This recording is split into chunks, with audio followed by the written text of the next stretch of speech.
These doctors are suiting up to care for patients who have Ebola, one of the world's deadliest viruses. The humanitarian organization Doctors Without Borders is helping local healthcare workers in Guinea treat Ebola patients. The fatality rate for this particular strain that is broken out there is up to 90%. People in the region are panicked. This man says most people have never heard of the Ebola virus before and are now very afraid. The virus has spread to the capital, Conakry, from forests in the south. The World Health Organization is concerned that Ebola has broken out in a region where it had never appeared before.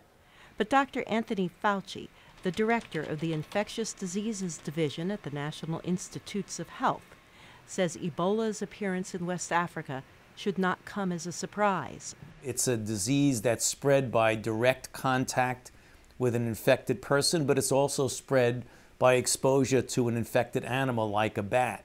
And since we know those animals are in those areas of those adjacent countries, it's not that unusual to see outbreaks in areas in southern Africa that are adjacent to each other. Fruit bats are the primary carriers of Ebola, although the virus doesn't kill the bats. Humans get the virus from infected bats or other animals that these bats come in contact with. Dr. Fauci says people need to avoid eating bushmeat and bats when there's an outbreak of Ebola. The symptoms are very much like those of the flu: fever, weakness, muscle pain, headache, and sore throat. But that's where the comparison ends.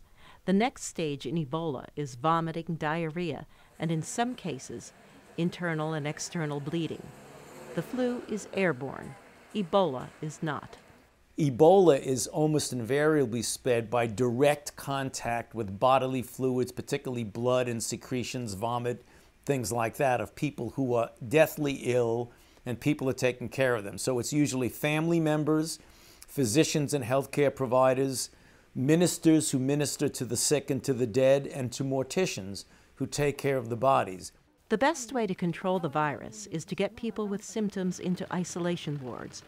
Researchers are trying to find effective medications, but at the moment, the best chances of beating the disease are to drink plenty of fluids and get treated for secondary infections such as diarrhea. A number of patients in Guinea have recovered and have been discharged from treatment centers, but that doesn't mean they are completely free of Ebola. The WHO reports that men who have recovered from the disease can still transmit the virus to sex partners for up to 7 weeks after they recover. Carol Pearson, VOA News.